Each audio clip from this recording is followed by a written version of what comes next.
Jim, this is your third bite at the apple in the semifinal. What have you learned from the first two, and what's different this time? Just that your dreams can come true, your goals can come true. Our team was very definite on this is where they wanted to be. This is one of their goals, the goal. And it's where we hope for, what we work for. Exactly where we want to be, and now we're just ready to have at it. What's different about this season for you? How would you sum up the season for Jim Harbaugh at this point? Just being on a ball team. This is a ball team like, picture your favorite ball team you've ever been on, whether that was Little League, high school, college, pro. This is a real ball team, and I just love it. I love our staff, love our players. Like Moses, I'm going to die leaning on my staff, and I couldn't have a better staff to lean on. Players, they great piece on Blake Horn today that Marty Smith and ESPN did. Just happy that people get to see the kind of guys that I get to coach. J.J. McCarthy, I mean, he was born for this. Can't wait to watch him compete. And every single guy, I could say the same about. It's a joy to coach this team. In June, the exact guys that took over for you as head coach, you mentioned should be head coaches someday. Through circumstances beyond some people's control, they coached those games. What does that say about them that they were slotted in there in those conditions? It's like it's like watching my son. My son did coach one of those games. Jay Harbaugh, Mike Hart, Jesse Mentor, Sharon Moore. Coached 4 of those games. It's like watching your son. It's like watching your brother. It's how I felt watching my brother's team last Monday night. Just that kind of joy to watch those guys, watch Sharon lead our football team, and watch our players respond. Watch the team. Just the choice of being galvanized and just giving it their very best. That's all we ask. Just give it your very best, and that way you'll feel good about what you accomplished.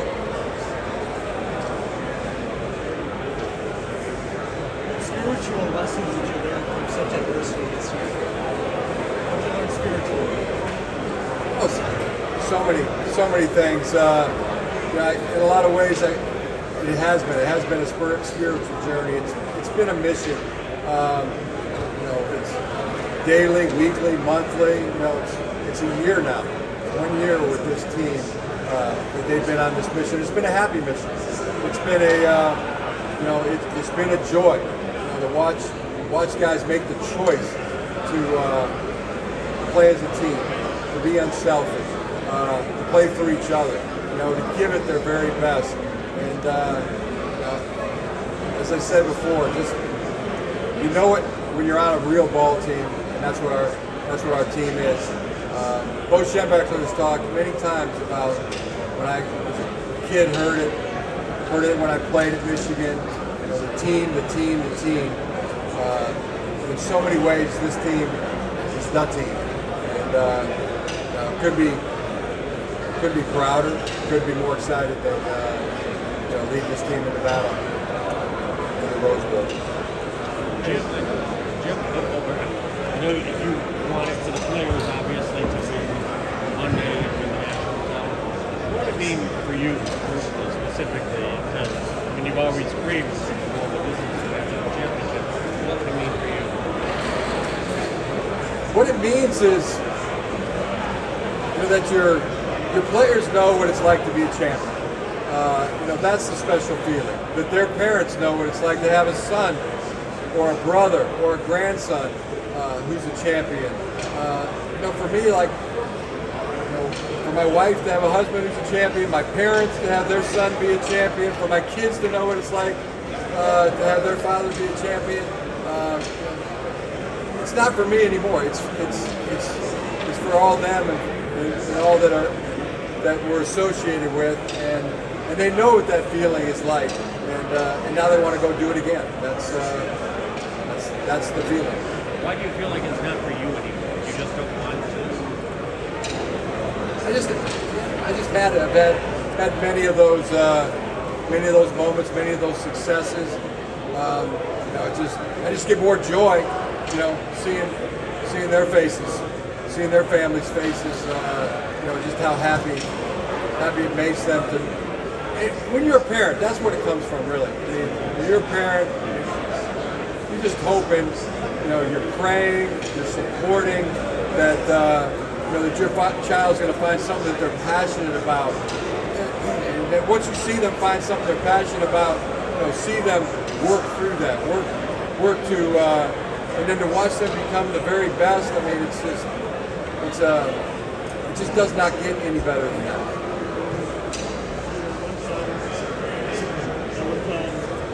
We were pretty outraged with the NFL rumors. I mean, we talked about the practice and these kind of underlying things. How much has that changed from your standpoint? Your opinion on Yeah, everything's a one-track mind. I need to speak. We're a one-track mind. 48 hours away from the Rose Bowl. I mean, that's everything. That's our complete focus. Jim, how would you describe the support you've had this year from the administration, president, athletic director, and the midst of everything that's happened? Yeah, the support's been incredible. Our parents' support, the players' support, the galvanized team, the support from the staff, their families, their wives, their kids, our fan base, people walking down the street in Ann Arbor. I mean, it's been a joy. Everybody pulling in the same direction, all supporting. I know you were asked about him before, but Jalen Milroe, Alabama's quarterback. Yeah. Your thoughts on him? Yeah, I think he's incredible. He is their best thrower. He's their best runner. It's going to take all 11 on defense to stop him in particular. And it's a great team of receivers, offensive line. This is the best offensive line that we've played. I think they average about 350 across the board. It's a very talented group. We're going to have to deal with them. And they're going to have to deal with us, and I think it's going to be one heck of a matchup.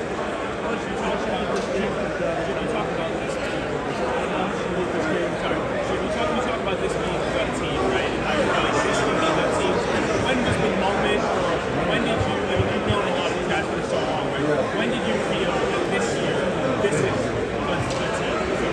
Was there a moment? Was there a practice? No, I can't think of the exact moment. It's been better. It's like better today than it was yesterday.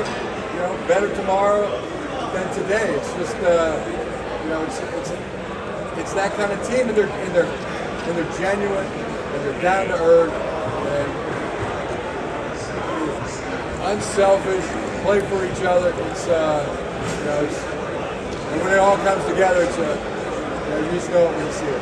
How much do your six captains set that tone with their individual personalities and different parts of the ball, and just how they all sort of made it their own way? Yeah, the captains have been tremendous. The entire senior class, our fifth-year guys, every single guy in the roster has been great. The grad transfer, guys that transferred in have made a huge impact. It's an incredible ball team. How much do you think this game comes down to tight end play? Tight end play? Yeah, tight end play. I don't know the exact percentage. With the fact that you have the two ends with Razzle and Turner, but then you also obviously have the outside defenders to fill in. You got to get this and as well. So the balance between the front and the left attacks and the stuff. Where do you see this game coming down to? You feel like the tight ends I do. I think it's every man. It's every guy. I mean, every guy in the kicking game, every guy in the kick return game, every guy offensively, defensively. mean, Alabama's got a strong defense. We have a really strong defense. We have an offense that's explosive and able to, time of possession is capable of being really good, keeping the ball away from them. I mean, there's so many factors to it. The turnovers are going to once again be huge. I mean, there's a lot of factors in this game.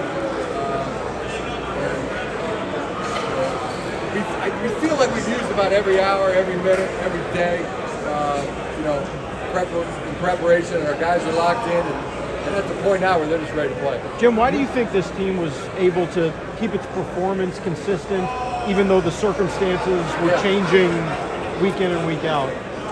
Choice. I mean, it was their choice to be galvanized, choice to give it their very best, choice to play for each other, choice to be unselfish. All those are choices, and just watched our team, on a daily, weekly, monthly basis, make the choice to do everything they could to help our ball team. But how do teams make that choice when in this era? I mean, everyone's in different directions. When social media, people are talking, it's hard to do at this time of life. Yeah, I think it's a great question. It really is, and I have given some thought, and I think that our program is in a place where our staff, our coaches, our players, we do everything to support the other guy, on our team. Anything and everything to support, because we know what they're trying to do. We know they got their dreams, their goals, and they want to be really good at football. That's their passion. And I think assume that when you're a player and everybody's doing everything in their power to support you, then you're going to do everything in your power to make the choice to help the team. I truly believe that. A lot has changed since you came to Michigan, NIL, the portal, and a lot is getting ready to change with the conference expansion, the playoff expanding. Do you like the direction that college football is headed from your seat as head coach? That'd be a sit-down conversation, You're sitting down. After the season's over. That's not one that's able to get out into a soundbite. Jim, what's your reaction to Alabama players saying they can't watch film on their iPads because of Michigan's reputation? I don't know that somebody said that, but I know there's been just rumors out there about the cloud and the Catapult system, and our team is taking the same precautions. When and how were you made aware of this? I'm sorry. Rumor. People, just started talking about that, and very little about how that works. So there wasn't anything that you saw that showed, hey, we've been hacked, our team. No, I think our university server got hacked. I don't think that had anything to do with it. And please know, I'm not accusing anybody of anything. I just really don't know. I just didn't know if you felt like you guys were getting hacked. No, I didn't know. Don't know. Don't know as I sit here. Some of the players this week talk a little bit about how you kind of enjoy embracing a bit of a bad guy role, maybe. How have you seen that? How does it help you guys? Like you said, galvanize you guys? Yeah, as I said, just the choices that our guys have made, coaches have made to just be about the day. A one-track mind. Wake up and do everything in your power to dominate that day. Go to bed at night. Then wake up the next day and see if you can't dominate that day. That's really worked for us. That mindset, the one-track mind, is in a lot of ways of what has gotten us here.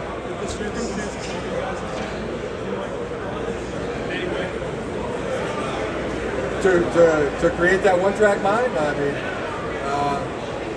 that's probably a question of what came first, the chicken or the egg. I don't know the answer to that one either. Jim, there's been this notion, Jim, that you've been there's been this notion that maybe people have targeted you because you've been the most outspoken coach about players being paid. Do you feel that way? That has made you sort of a black sheep or something like that? Again, I don't know. I mean, not making any accusations, and there'll be a time and place just sit down and think about and talk about all the nuances, because right now it is such a one-track mind of using every minute, every hour, every day. Get ready to play in this game. Jim, how early on in the recruiting process did you identify Jaden Davis, and what stood out about him? Pretty early. He's a two-time Mr. Football in North Carolina. And the thing that's, I can talk a lot about what's already happened, but I mean the latest is being able to watch him on the field and get to coach him. And the thing that is sticking out is like you give him 8 coaching points. Like, and I've given him 4 now, and since he's been here, and he gets it immediately. It is the next rep. He's doing it exactly how I just explained it, and just the intelligence, the athleticism that it takes to do that, I found is rare. You can understand something and then athletically be able to just repeat, just go do it. Not as opposed to many reps and much time on task.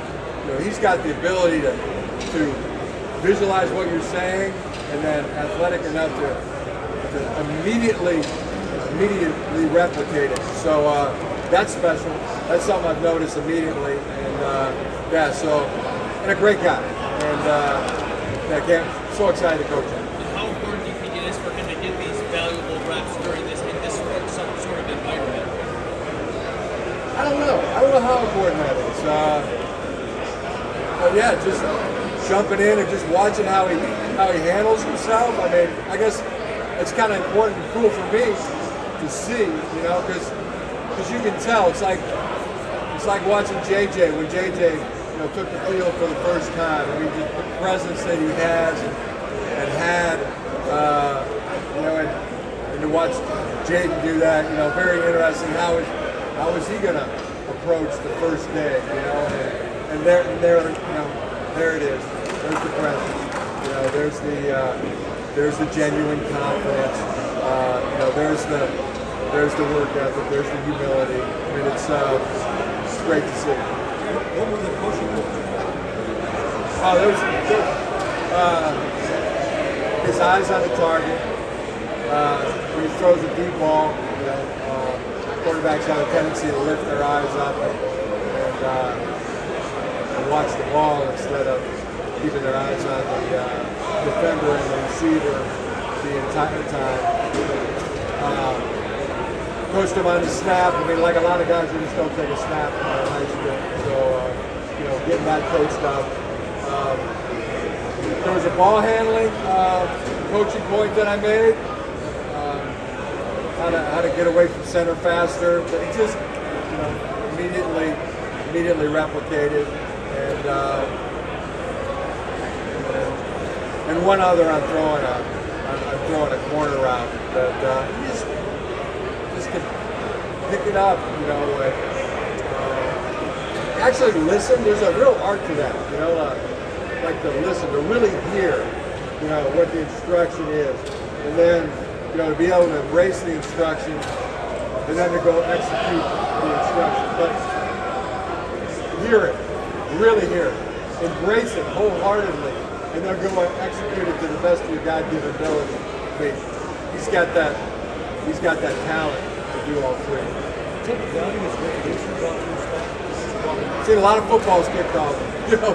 Rick Ritter has seen a lot of balls kicked off, and just know it. Just knows. Seen it all, done it all.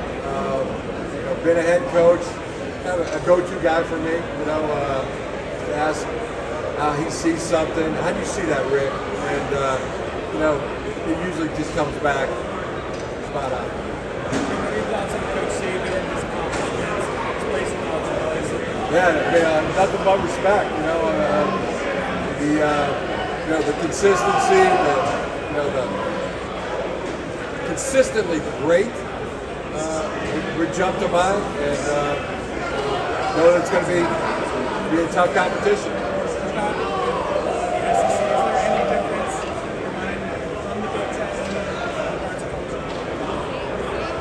Yeah, they're one of the best teams. There is. So why would we want to be competing against a team like that? We're going to have to deal with them, and they're going to have to deal with us. And I think it's going to be one heck of a matchup.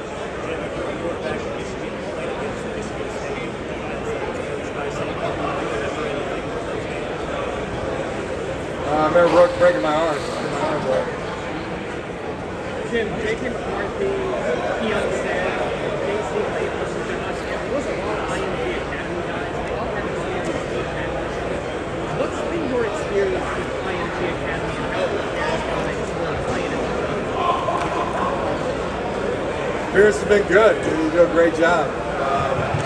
Cesar Ruiz, just a number of guys. When you talk to them, their experience was good too. I mean, they had one of those really good experiences. That's how I frame it. Pardon? Why is he such a key figure for you and your team? Just wise. And I have a feeling that if Jesus were to come back now, in this era, that I suppose that many of the biblical analogies, teachings would be about sports, as well as agriculture. Maybe a combination, of the two. So Solomon would have been a great coach too. I had that feeling. Jesus would have been a 5-star. He would have been a 5-star player, no doubt about it. He would have been a Hall of Fame coach.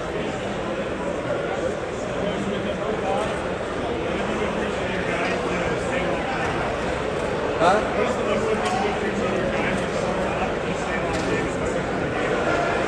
Yeah, I mean, I really don't have to preach.